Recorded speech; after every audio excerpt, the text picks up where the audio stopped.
Mooney from Tandem Consulting. The purpose of this short video clip is to discuss what we mean when we use the term executive coaching, give you a flavour of what performance or how performance can be improved through coaching sessions. I've been working in this particular space for about 15 years now, and I've actually come to believe that the very best coaches are in the questions rather than the answers business. I'll try and give you a flavour of that over the next couple of minutes and demonstrate what I mean by that. There's a coaching roadmap on the Tandem Consulting website. If you want to refer to that at any stage, have a look, and that sets it out in more detail. It might help you get a deeper understanding or a different understanding of what I'm going to say now, and over the next couple of minutes I'm going to walk you through that roadmap.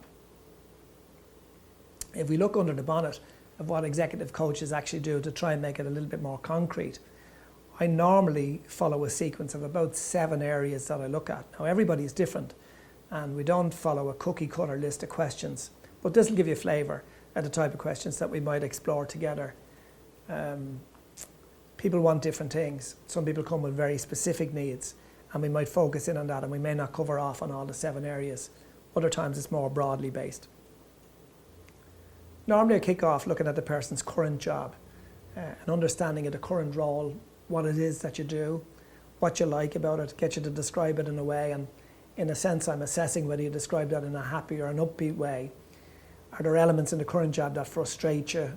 What things are you particularly proud of? What would you do differently if you could turn the clock back? What frustrates or really annoys you? Do you like the people you work with, the group that you work with? Do you like the organisation? And what things do you not like or disagree with in the organisation or cause you some discomfort? Have you seen other leaders lose their way in the organisation? What happened? And do you think people like working for you, and how do you know? The second area we usually look at is early life experiences. In relation to who you are today, I think there's good evidence to suggest that who you were in your family of origin sometimes gets carried forward. And I might ask you to tell me things about your family, what it was like growing up there, what the key values or beliefs were in your family, if you're aware of those. Sometimes these things are subconscious. How did they impact you? And who had the greatest impact on you? And if you learn stuff there, are you trying to carry that forward into your current job? How close you are to your family of origin, and what does that tell me about how well you manage relationships in a today space? The third area is look at leadership models. It often helps if I have a good understanding of what you're trying to do, what leaders you admire, why, how you identify these, and whether their style differs from your own. What are the leadership moments that you're proud of in your own career? We normally move on to look at the issue of kind of general happiness. It's important for me to understand what are you trying to do in terms of personal ambition. So I might ask you questions like, what sort of things motivate you? If you think of a time when you felt really happy or really successful, what were you doing at that time? If you were asked to describe a perfect year, I know it's a little bit mythical, but what would that look like in terms of financial, family, career, etc.?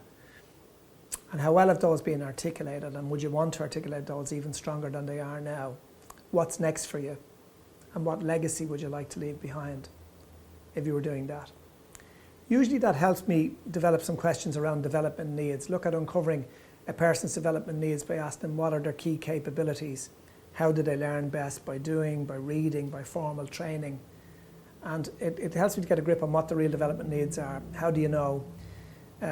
If there are instances when you were dissatisfied with your own performance or received constructive feedback in some way, what was that about?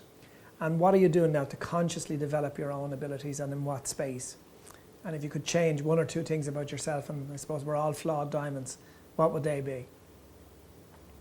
Under the next heading, which is personal life, we might explore topics about, what's really important to you in your personal life. Does the thought of getting older, it does for some people, impact you in any way? And if so, in what way?